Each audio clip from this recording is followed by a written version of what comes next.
The man known to history as Sir Francis Drake was born at Crowndale Farm near Tavistock in the county of Devon in England.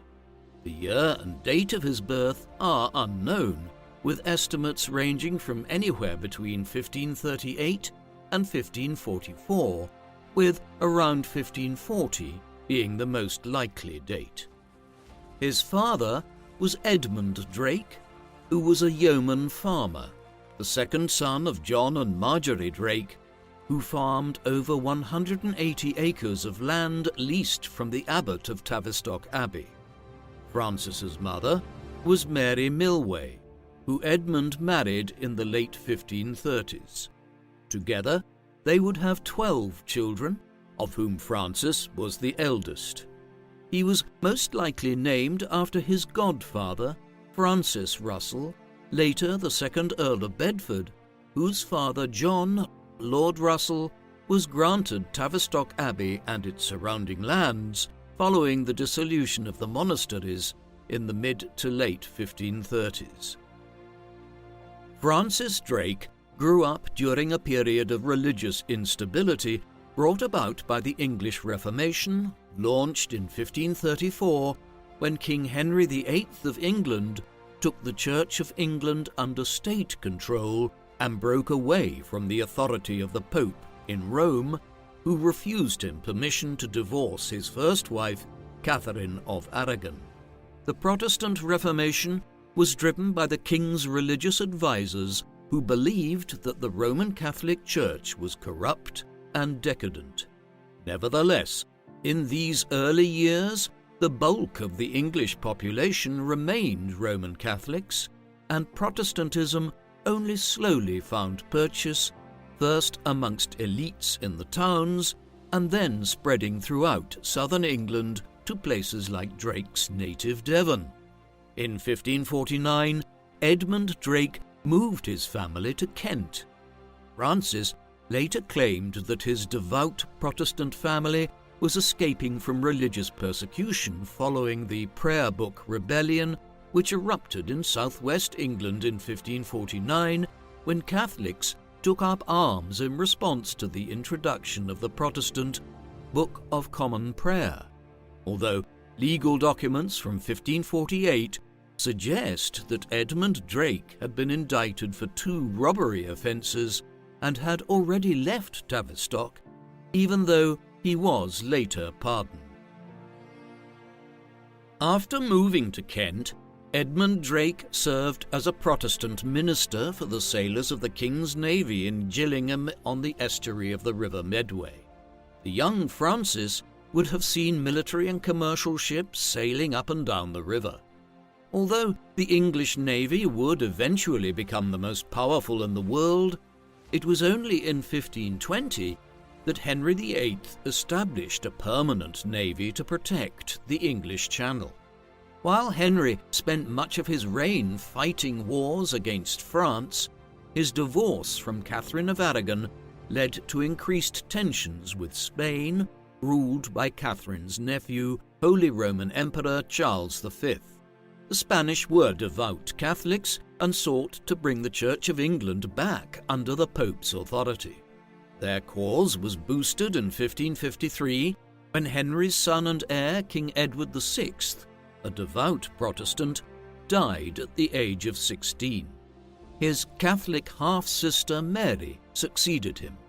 She immediately restored papal authority before marrying Charles V's eldest son, the future King Philip II of Spain, in 1554. The marriage negotiations provoked a Protestant insurrection in Kent, led by Thomas Wyatt in January 1554, aiming to overthrow Mary and place her Protestant half-sister Elizabeth on the throne. Francis Drake would have heard of the rebellion and its suppression, as well as the campaign of anti-Protestant persecution which followed in the mid-1550s. While some Protestants fled to the European continent, Edmund Drake remained in Kent. Young Francis's early years were thus ones of considerable political and religious instability across England. The fortunes of the Drakes improved in 1558 following the untimely death of Queen Mary from uterine cancer and the accession of her half-sister as Queen Elizabeth I.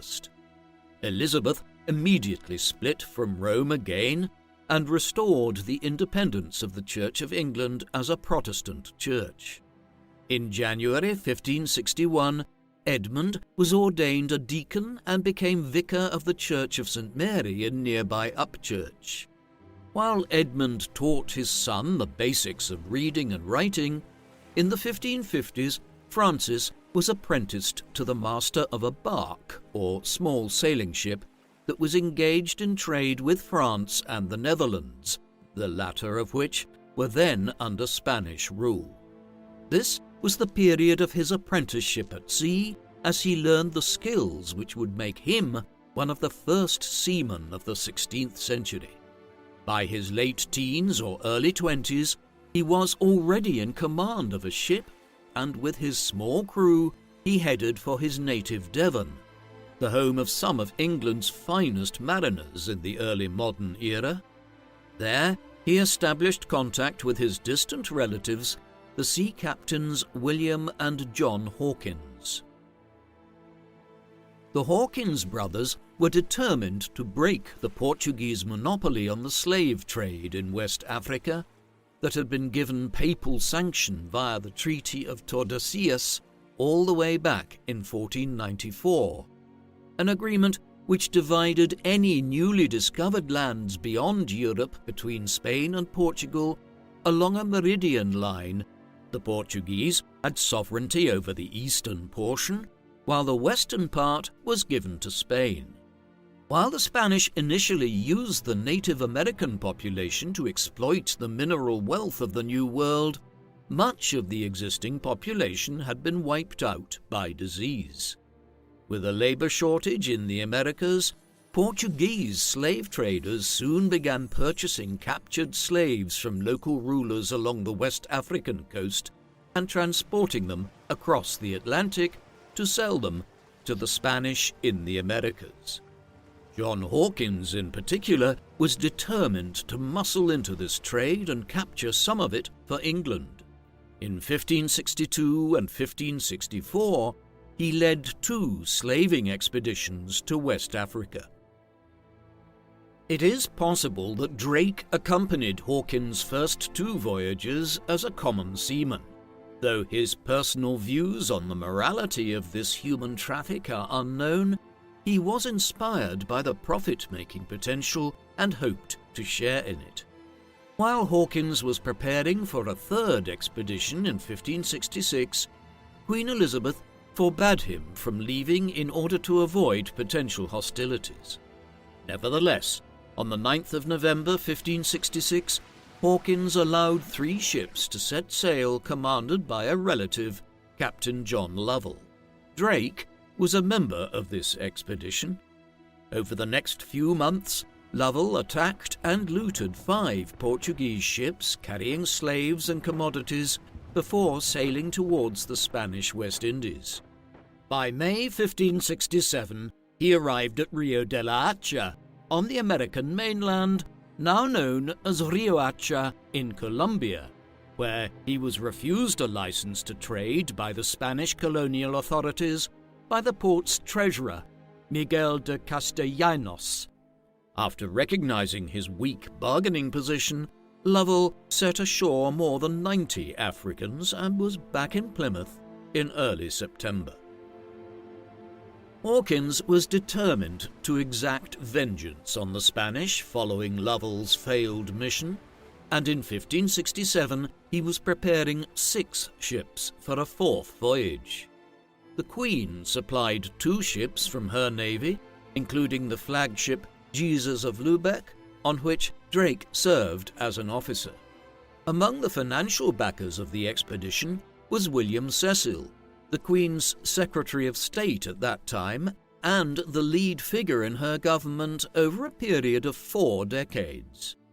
After leaving Plymouth on the 2nd of October 1567, the fleet raided the islands off the coast of West Africa before seizing several Portuguese vessels, one of which Drake was appointed as captain of. Upon his arrival at Sierra Leone, Hawkins made a deal with some local native chiefs to support them in battle against their local enemies, leading to the capture of 250 African slaves in January 1568. After crossing the Atlantic, Hawkins returned to Rio de la Hacha to settle scores, dispatching 2 ships ahead of him as a vanguard. It is understood that by now Drake had been transferred to the command of the larger ship, the Judith. A skirmish broke out after the 2 English ships arrived at Rio de la Hacha, with the English retaliating by bombarding the house of the treasurer, Miguel de Castellanos. Eventually, after a tense standoff, the Spanish were effectively coerced into buying some of the slaves Hawkins and Drake had brought with them from Africa. A hurricane in mid-August forced Hawkins and Drake to take refuge at San Juan de Ulua, near Veracruz in Mexico, where they arrived in mid-September 1568. 2 days later, a formidable Spanish fleet, carrying the new Viceroy of Mexico, Don Martín Enríquez, appeared at the port. A fierce battle ensued on the 23rd of September, during which several English ships were crippled. Hawkins decided to abandon his flagship in favour of the Minion, the second of the Queen's ships, and arranged for some of the treasure from the Jesus to be transferred to Drake's Judith. As the Spanish sent a fire ship into the midst of the English squadron, the Minion and the Judith made their escape from the harbour. The following morning, while the Minion remained at the mouth of the harbour, the Judith was nowhere to be seen. Hawkins later accused Drake of abandoning him and sailing off with his treasure, but the latter claimed that he believed Hawkins was lost. Sailing alone for the first time, Drake nursed the Judith back to Plymouth, arriving back to England in January 1569. Hawkins guided the Minion to Cornwall a few days later with most of the treasure, but only 15 survivors. Drake hurried to London to report on the expedition and to request an official indemnity for their actions in the Americas. Owing to the deteriorating relations between England and Spain at the time, with the Spanish accusing the English of encouraging the Dutch Protestants, who had revolted against Spanish rule in the Netherlands in 1568, Elizabeth's government did not censure Drake or Hawkins. After a short stay in London, Drake appears to have returned to Plymouth, where, on the 4th of July 1569, he married Mary Newman, who may have been the sister of a shipmate. In 1570, Drake took 2 small ships crewed by around 50 men in total and sailed to the Caribbean. Unlike other English seamen who obtained commissions to attack Spanish shipping in the English Channel from Prince William of Orange, leader of the Dutch revolt, Drake did so without authority from any government. He appears to have used the 1570 trip as a reconnaissance mission to identify weaknesses in Spanish defences. During this expedition, Drake visited Panama and identified weaknesses in the supply route between Panama City and the port of Nombre de Dios, where ships from Spain loaded up with silver and gold once a year. Armed with the intelligence he gathered, Drake returned to the West Indies in February 1571 with a single ship, the Swan. Despite meeting resistance at Nombre de Dios, Drake's men were better armed and sailed towards Panama City, capturing more than a dozen small barks before raiding along the coast. He returned to England a rich man, carrying plunder worth up to 160,000 pesos, twice as much as Hawkins' combined profits from 3 slaving voyages.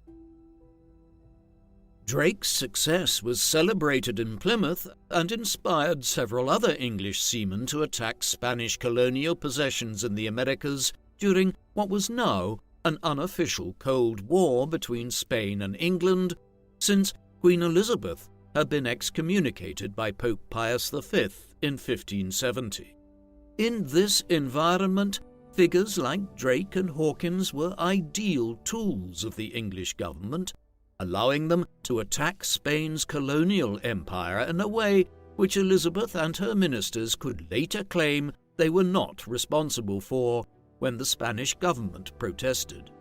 In May 1572, Drake left Plymouth on a more ambitious venture, this time appointing his brother John to captain the Swan while he commanded the larger Pasco. Arriving to the Caribbean in July, they sailed towards Nombre de Dios, where Drake led a force of around 70 men to raid the town. A hastily assembled Spanish militia fired at the English and wounded Drake in the leg, but a timely intervention from a small band of Englishmen, led by John Drake, caused the Spanish to flee. Drake had hoped to discover a large store of silver here, but he had to make a swift retreat as he collapsed from his leg wound, withdrawing to the Bastimentos Islands in western Panama. The failed attempt prompted Drake and his crew to head for Cartagena, in Colombia, in the hopes of capturing some ships. In order to keep his fleet manned, Drake decided to scuttle the Swan at this time and ceded command of the Pasco to his brother John. Drake was also inspired to cultivate the support of escaped black slaves, or cimarrones, in the region, who had more information about the convoys of Spanish treasure being brought to Nombre de Dios through the jungle. By September, he met with a group of cimarrones who informed him that the treasure would not be brought up for another 5 months. After supervising the cimarrones as they built a base named Fort Diego near Cape Cativa, Drake sailed for Cartagena. 2 days later, as a Spanish ship sailed past Fort Diego, John Drake led an attempt to board the vessel but was shot in the stomach and fatally wounded. Thereafter, Francis harassed Spanish shipping around Cartagena during the autumn before being forced to return on the 3rd of November, with supplies running low. Upon returning to Fort Diego, Drake learned of John's death. Less than 2 months later, a yellow fever epidemic killed 40% of the men, including another of his brothers, Joseph Drake. At the end of January, Drake received intelligence from his cimarrones allies that the Spanish treasure fleet had arrived at Nombre de Dios. A combined force of 18 Englishmen and 30 cimarrones made their way through the jungle towards Panama City to intercept the treasure train, during which he caught sight of the Pacific Ocean for the first time. After learning of the approach of 3 mule trains laden with gold and silver, Drake set an ambush near the town of Venta Cruces on the 14th of February 1573. However, he only managed to capture a few of the treasure mules, as the Spanish were alerted to his presence in the region and split up. Thereafter, he continued plundering the region. His second-in-command, John Oxenham, managed to seize a Spanish ship full of provisions. In late March, Drake was cruising around searching for more prizes when he came across a ship commanded by the Frenchman Guillaume Le Testu with 70 men. The 2 men joined forces against the Spanish and continued their privateering for several further weeks, seizing a mule train carrying 200,000 pesos of treasure, which the English took half of. Thereafter, though, the Spanish managed to coordinate a response to these joint English-French depredations, and Le Testu was killed in an attack in late April. Not long afterwards, Drake collected together as much of the loot as could reasonably be carried, reassembled his small fleet, and sailed for home. He arrived back in England in August 1573, having left behind a trail of destruction in Spain's American colonies, which earned him the Spanish nickname El Draque, or the Dragon. Drake returned home at an inopportune moment, as England and Spain were engaged in diplomatic negotiations to try and defuse the tensions between the two nations and avoid an outright war. As part of this, Elizabeth agreed to rein in privateers like Drake from attacking Spain's colonies and shipping in the New World. Accordingly, Drake kept a low profile for the next 2 years. During this time, he played a role in the first Earl of Essex, Walter Devereux's, efforts to colonise parts of East Ulster in the north of Ireland. Although Henry VIII had declared himself King of Ireland in 1541, the Crown had struggled to impose its rule over the dozens of Irish lordships throughout the country. In an effort to conquer Ulster, permission had been granted to figures like Essex to colonise portions of the province in the early 1570s. However, Essex had failed dismally, squandering enormous amounts of money between 1573 and 1575 and achieving nothing.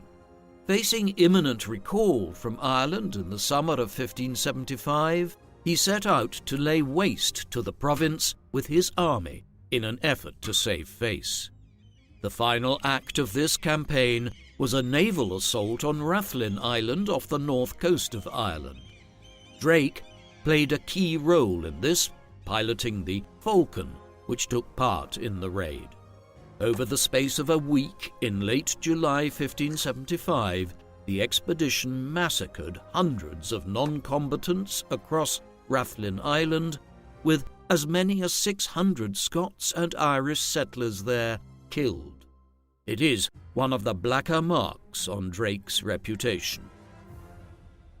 In the aftermath of the raid on Rathlin, with relations between England and Spain deteriorating once again over a wide range of issues, Drake began petitioning the government of Queen Elizabeth with a plan he had had in gestation for some time: an expedition to the Pacific Ocean and the South Seas to attack Spain's empire once again, this time in Chile and Peru, where its settlements were very thinly defended, as the Spanish did not expect any attacks here in the Pacific.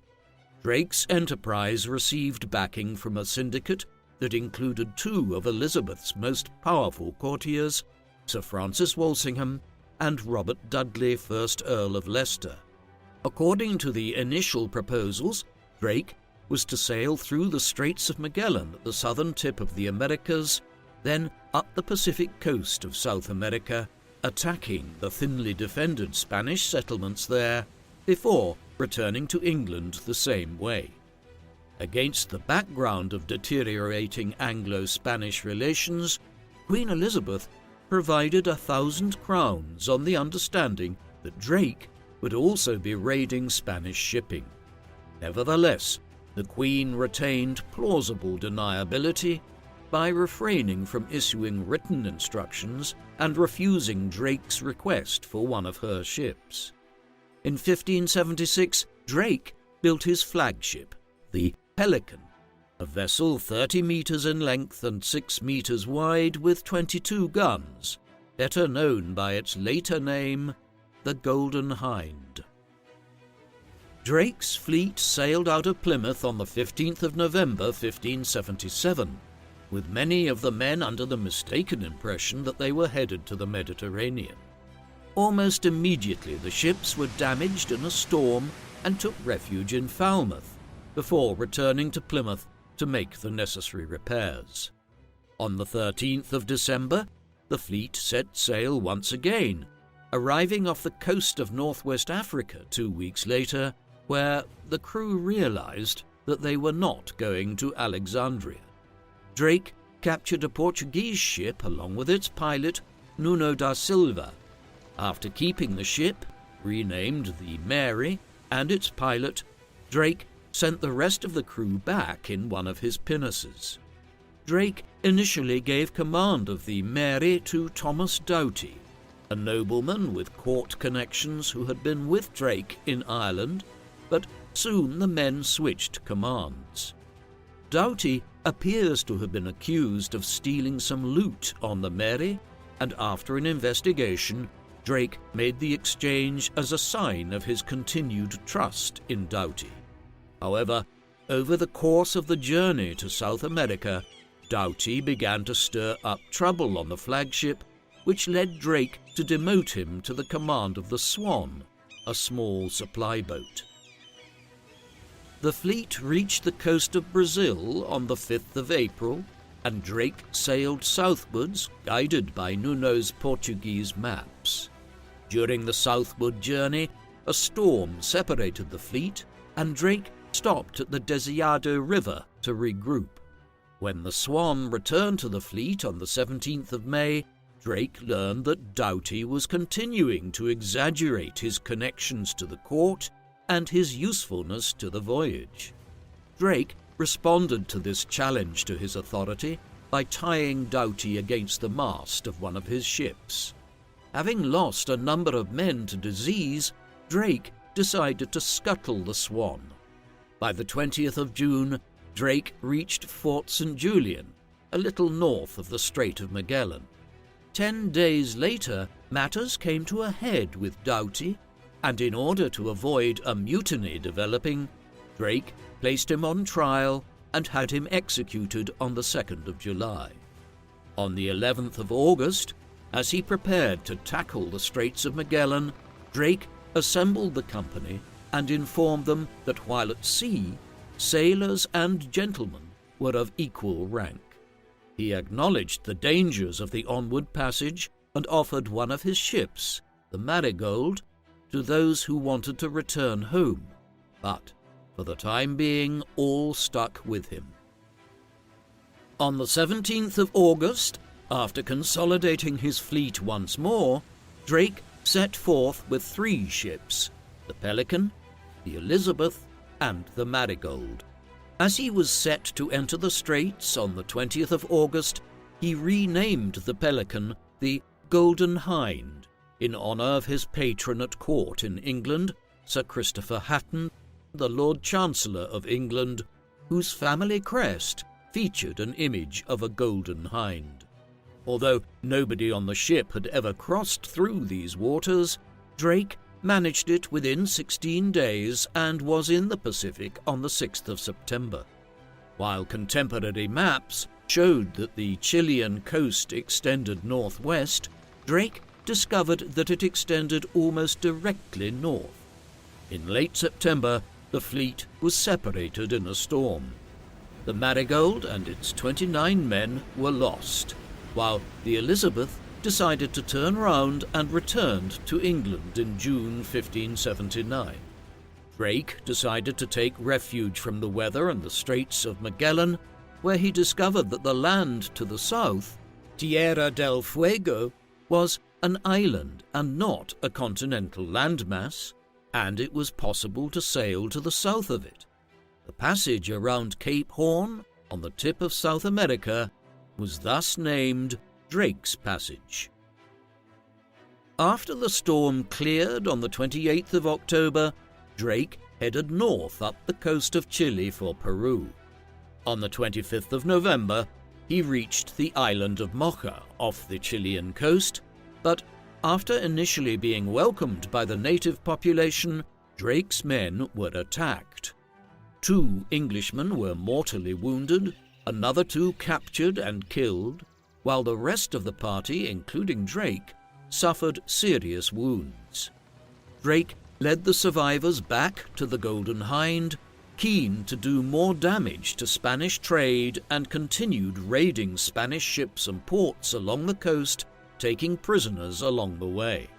While he generally treated his prisoners well, on occasion he would torture them if he suspected they were hiding treasure from him. Although some of these raids yielded little riches, Drake eventually struck gold when he captured a Spanish ship with 25,000 pesos of gold near Lima, before successfully netting a significantly larger prize, the Nuestra Señora de la Concepción, on the 1st of March. At least 360,000 pesos worth of treasure was on board, including 36 kilograms of gold and 26 tons of silver. This was an absolute fortune in 16th century terms. After capturing a Spanish ship and taking on provisions at the port of Huaculco in Mexico in mid-April, Drake was ready to return to England.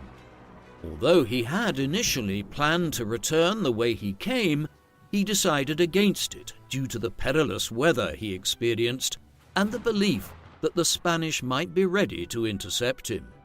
Instead, he decided to search for the fabled Northwest Passage, which was said to connect the Atlantic to the Pacific in North America. He sailed as far as 48 degrees north, near the present-day border between Canada and the United States, without finding any sign of the passage, and decided to turn back south. On the 17th of June, he stopped in what is now Northern California to repair the Golden Hind. Though Drake took the precaution of building a fort to protect his men from potential attack from the native Miwok people, it was their first encounter with Europeans, and they proved welcoming. On the 26th of June, they placed a crown on Drake's head in a ceremony which led Drake to believe that he was being crowned king and prompted him to claim the land for Queen Elizabeth, christening it Nova Albion.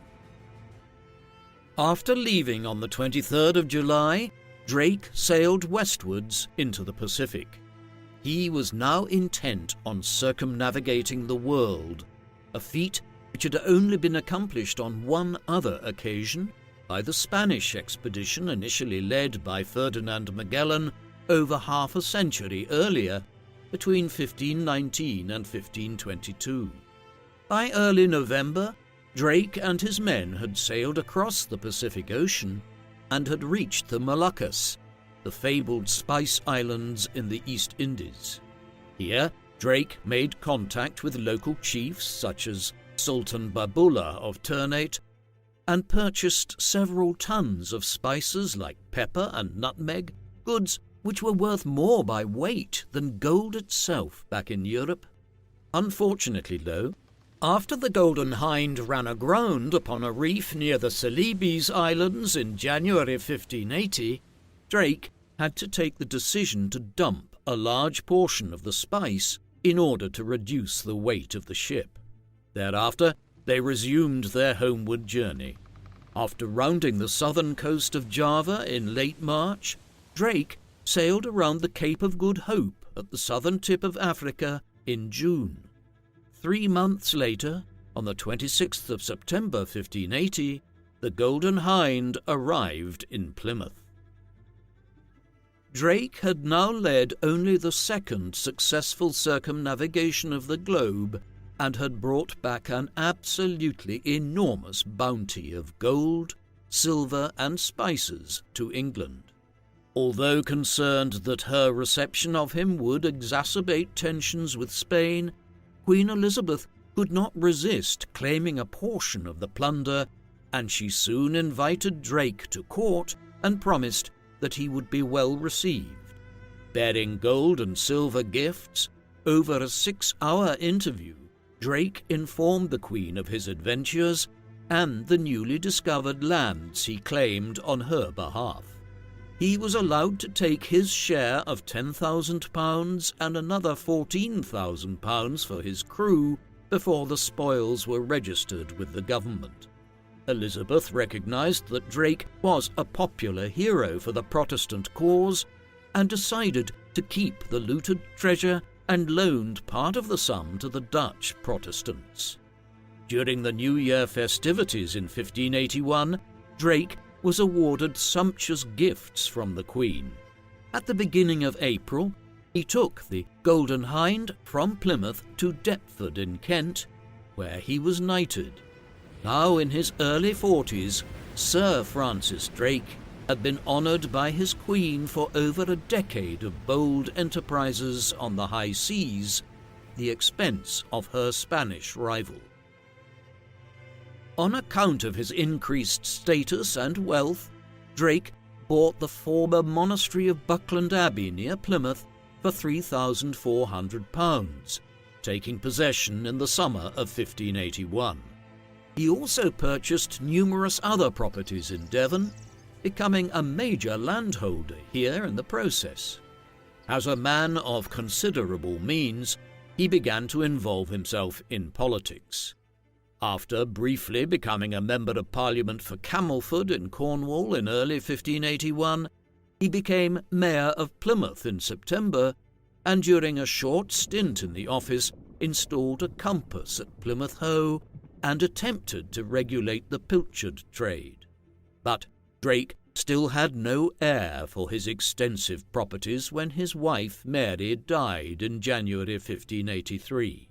During the summer of 1581, Drake was also involved in a plan to raise an Anglo-French fleet to support the cause of the Portuguese pretender Dom Antonio, Prior of Crato, an illegitimate nephew of King Henry of Portugal, who wished to challenge King Philip II of Spain, who had become King of Portugal while Drake had been away from Europe on his circumnavigation. The enterprise collapsed in August when King Philip threatened to formally declare war on England. At the general election of 1584, Drake was elected for Bossiney in Cornwall. He was soon named to 4 committees involving maritime affairs, ranging from trade in fish to the condition of the navy and the colonization of America. Drake was therefore part of the parliamentary committee which authorized Sir Walter Raleigh to send an expedition to establish what became the Roanoke Colony in North Carolina in 1585. In February 1585, Drake married Elizabeth Sydenham, a young woman in her early 20s whose father was the wealthy Sir George Sydenham, High Sheriff of Somerset. Though his second marriage was a further sign of his social advancement, this one also remained childless. Having been ashore for almost 5 years, Drake was eager to return to the seas, and opportunity beckoned in the early summer of 1585. Philip of Spain had improved his position in the ongoing war with the Netherlands after the rebel leader William of Orange was assassinated in 1584, and his talented commander, the Duke of Parma, was poised to capture Antwerp. Queen Elizabeth responded to Dutch pleas for help, and on the 1st of July authorized Drake to launch a raiding expedition against the Spanish colonies in the Americas. After the formal declaration of war between England and Spain, after more than 2 decades of an unofficial Cold War, on the 10th of August, Drake set sail commanding a fleet of over 30 vessels on the 14th of September. When the fleet appeared off the port of Vigo in northwestern Spain in early October, the local authorities saw resistance was futile and allowed Drake to resupply. Although Philip had improved his defences after Drake's circumnavigation, he and his admirals feared they would be overwhelmed by this large English fleet. After narrowly missing a treasure fleet from Peru, Drake attacked Santiago. After finding little plunder, he occupied the town with a force of 1,000 soldiers under their commander Christopher Carlisle and terrorized the local area in an effort to secure a healthy return for his financial backers back home. As Drake sailed into the Caribbean, a deadly disease swept through the fleet and claimed the lives of more than 200 men. In the early hours of New Year's Day, 1586, Drake prepared to attack Santo Domingo on the island of Hispaniola, the oldest Spanish city in the Americas. While the Spanish cannon fire fell short of the English ships, 2 columns of English soldiers quickly swept aside the hastily assembled Spanish militia. The Englishmen began to loot the cathedral and churches, but were disappointed to find that Santo Domingo was not as rich as they had expected. After seizing 16,000 ducats, Drake managed to extort another 25,000 from the city authorities, pocketing the equivalent of around £11,000. After sacking Santo Domingo, Drake headed for Cartagena and arrived there on the 9th of February 1586. The city was prepared for Drake's arrival and had some 2,000 men to man the defences. Carlisle led 1,000 men in a night attack, and many Spanish fled, and by the 11th of February Drake was in complete control of the city. The Englishmen forced the Spanish authorities to hand over more than 100,000 ducats. After another disease killed around 100 of his men, Drake left Cartagena and decided to begin his return journey. On the way to the new English colony at Roanoke Island off modern-day North Carolina, he sacked the Spanish town and fort of St. Augustine in Florida. At Roanoke, after initially requesting additional provisions, on the 18th of June, the colony's governor, Ralph Lane, decided to abandon the colony and accompanied Drake back to England. Raleigh sent a second expedition in 1587 which re-established the settlement on Roanoke, but the entire colony later disappeared without trace. On the 22nd of July 1586, Drake arrived in Portsmouth. Although the expedition was a financial disaster and called into question the sponsorship of further expeditions, Drake once again caused the Spanish much embarrassment. After this latest embarrassment, King Philip resolved to defeat England once and for all. He was already preparing a great fleet to sail to the English Channel and carry an invasion force led by the Duke of Parma from the Spanish Netherlands to southern England before conquering England and returning it to the Roman Catholic fold. Displaying his characteristic aggressiveness, Drake suggested attacking this armada in the ports of Spain and Portugal before it set sail. On the 15th of March 1587, he received a commission to enact this plan. Within weeks, Drake quickly assembled a fleet of 24 ships and 3,000 soldiers. The Queen provided his flagship, the Elizabeth Bonaventure, the same vessel from which he commanded the previous year's American expedition. Drake hurried to the Spanish port of Cadiz, hoping to take the defenders by surprise. He arrived off Cadiz on the 19th of April 1587 and began his attack with a few ships without waiting for the rest of his fleet to arrive. On the morning of the 20th, Drake found a large galleon belonging to the Marquis of Santa Cruz, the Armada's designated commander, and set it on fire. Despite calling in reinforcements, the Spanish could do little to respond to the havoc that Drake was causing, who later claimed to have destroyed 39 ships, though the figure is disputed. After this latest singeing of the King of Spain's beard, as Drake's perennial attacks on Spain had become known, he led his fleet to Cape St. Vincent near Lisbon, where he continued to destroy Spanish shipping, capturing and destroying a large supply of timber used to make barrels for provisions. Drake blockaded the port of Lisbon and challenged Santa Cruz to come out and fight, but the latter was still busy equipping his ships and was not yet ready for a confrontation. Poised to do much more damage to Spanish logistics, Drake suddenly sailed for the Azores, led by reports that there were rich ships on the way. Although Drake has been criticized for being motivated by profit rather than English strategic interests, profits were clearly necessary. to ensure that Drake's private investors made a healthy return and were encouraged to finance new expeditions. After arriving at the Azores on the 8th of June, Drake captured a large Portuguese ship, the San Felipe, laden with cargo from the East Indies. Cargo, which was full of gold, silver, china, jewellery and spices, amounted to over £110,000.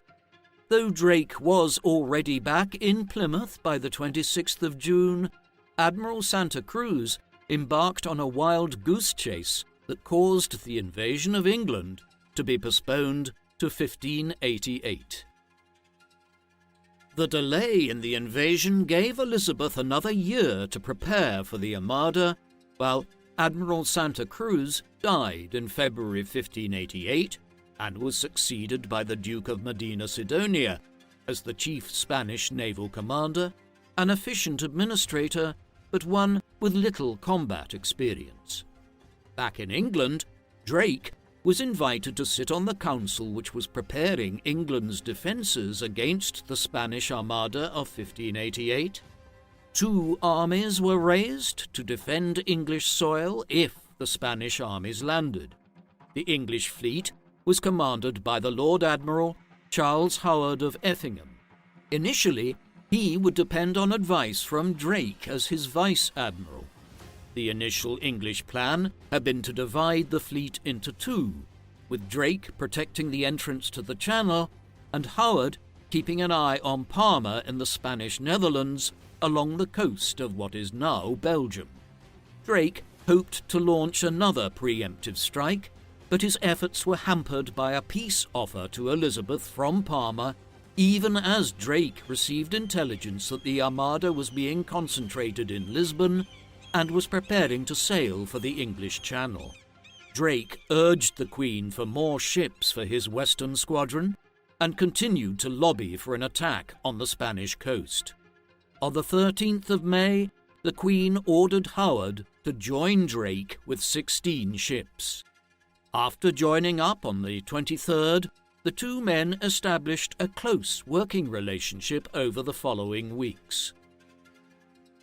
In May 1588, the Spanish Armada of over 70 fighting ships, more than 50 smaller vessels, 2,400 guns, and 30,000 men left Lisbon and set sail for England. The Armada soon encountered foul weather, and Medina Sidonia ordered his ships to the port of Corunna on the northern coast of Spain.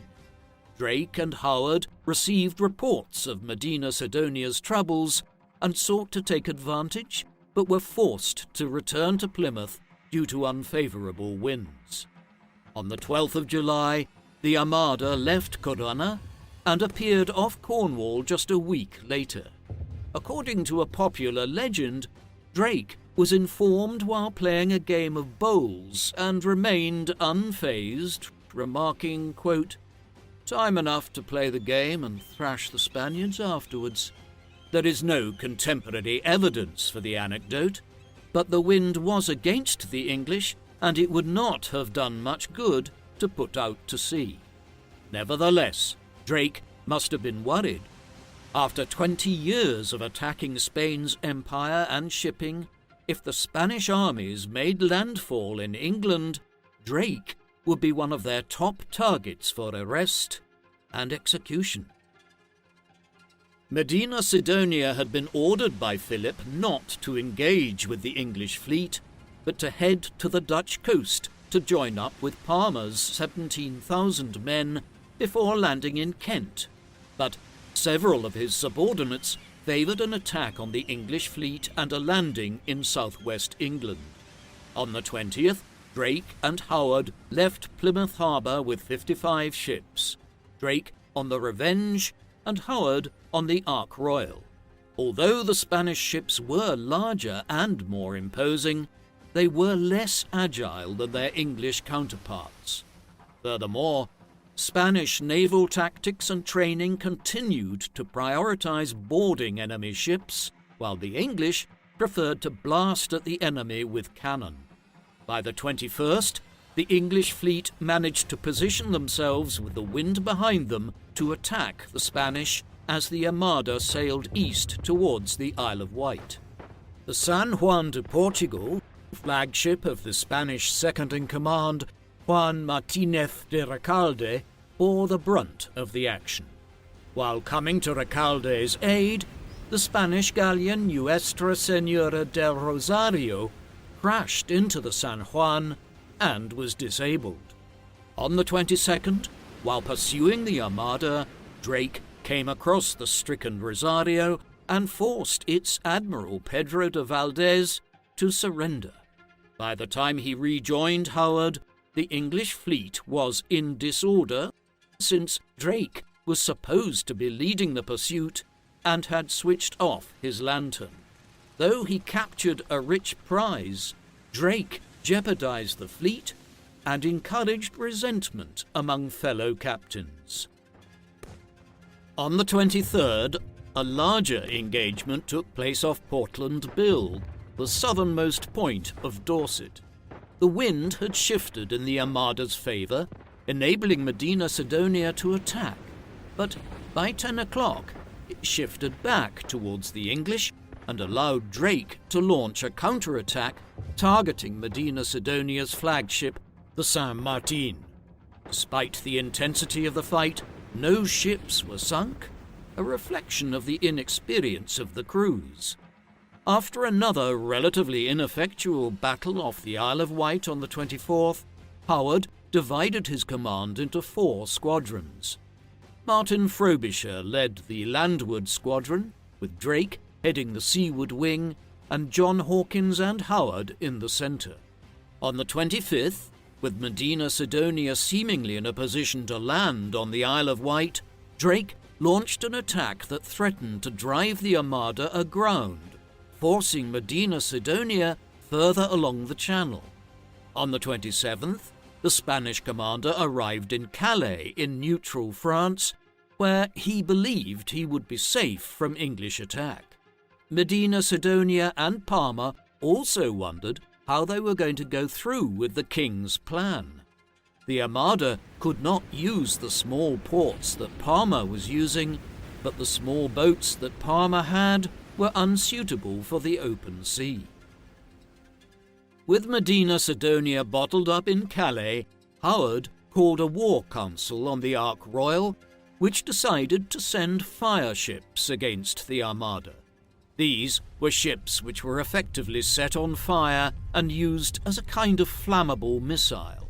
On the evening of the 28th, 8 English fire ships were sent crashing into the midst of the Spanish fleet. The panicked Spaniards cut their cables and struggled to escape from the flames.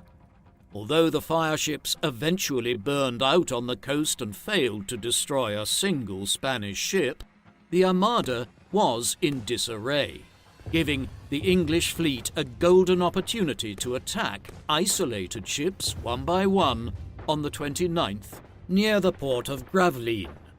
Howard led 20 ships to board the disabled San Lorenzo, which had lost its rudder the previous day, while Drake headed straight for the San Martin. The English ships closed in on the Armada at point-blank range, and English gunnery proved more effective on this occasion. By the time the English withdrew at around 4 in the afternoon due to low ammunition, the Armada lost 6 ships and around 1,500 men.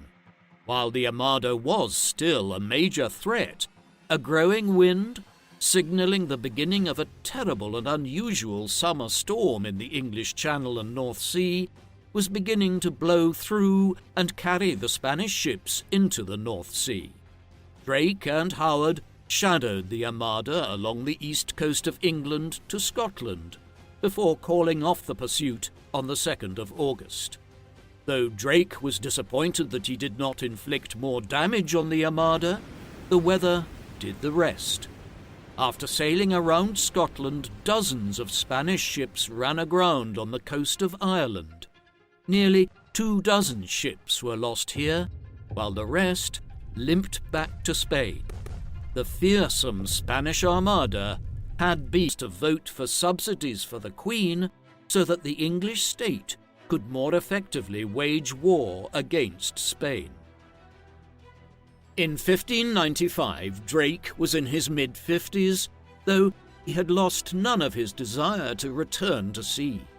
The previous year, he received a joint commission with Sir John Hawkins to lead an expedition against Spain, but disagreements over its purpose and delays in provisioning the ships meant that it was not until August 1595 that the fleet was ready to sail for the West Indies. Before leaving, he drew up a will leaving Buckland Abbey to his wife Elizabeth and making other bequests. Soon after leaving Plymouth on the 28th of August, Drake and Hawkins started to fall out over provisions.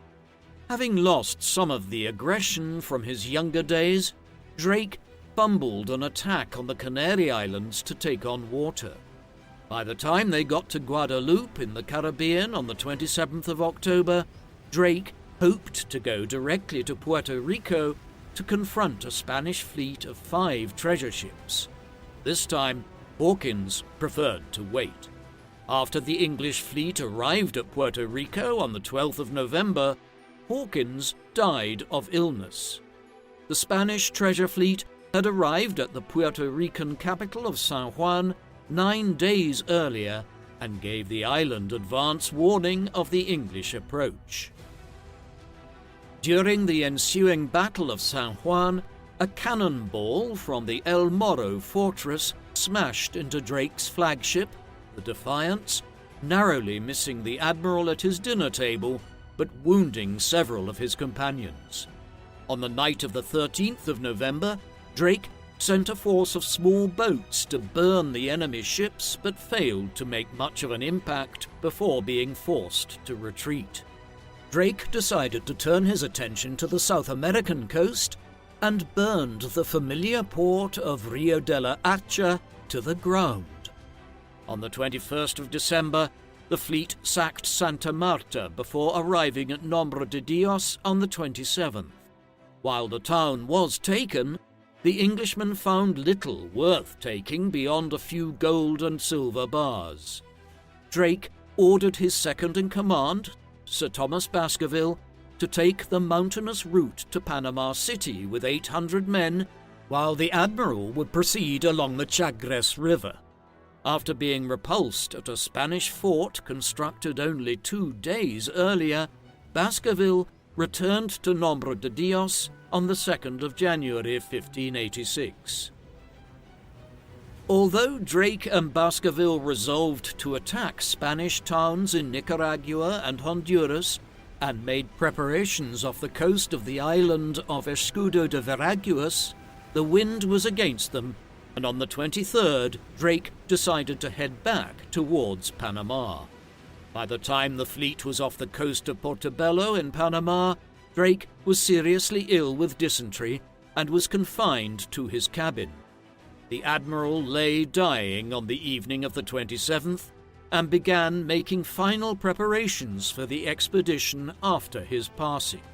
Then, the following morning, the 28th of January 1596, he asked his servant to dress him in his armour before he died. He was approximately 55 years old at the time of his passing. His body was placed in a lead coffin and lowered into the sea. The English fleet destroyed the town of Portobello and returned home, having lost both its commanders during a relatively fruitless expedition. Drake's death provoked an outpouring of grief in England and a sigh of relief from old King Philip II of Spain. The war with Spain, which he had been instrumental in causing in the 1560s and 1570s, and then fighting in the 1580s and 1590s, would carry on for nearly another decade after Drake died. Further armadas followed, with the Spanish sending another failed one against England in 1596, which was blown back to Spain before it ever reached the English Channel, and a small one which successfully landed in Ireland in 1601 in an effort to aid the Irish rebels there. When the Spanish expedition was defeated at Kinsale in Southern Ireland in December 1601, the war began to wind down, with both sides realizing that little was being gained from it for the expense of enormous sums of money. When Elizabeth I finally died in 1603, it opened the way for a resolution, and the Treaty of London of 1604 brought the First Anglo-Spanish War to a conclusion. Sir Francis Drake is a revered English naval hero today and has been ever since the late 16th century. The admiral who rose from modest means to command the first English circumnavigation of the world and spent his career at sea dealing a series of humiliating blows against Catholic Spain, including the defeat of the Spanish Armada, has been celebrated by generations of Englishmen as a figure who was instrumental in the development of an English naval tradition which led Britannia to rule the waves in the 19th century. Drake's death at sea inspired a legend in English folklore that prior to his death, he instructed one of his drums to be brought back to Buckland Abbey, saying that should someone beat on it at a moment of national peril, he would return to Plymouth from beyond the seas to defend his beloved England. The legend was the subject of Sir Henry Newbolt's 1896 poem Drake's Drum, written at a time of anxiety about Germany's naval ambitions, and later set to music by Charles Villiers Stanford in his song cycle Songs of the Sea in 1904. It is claimed that the drum was heard beating on several occasions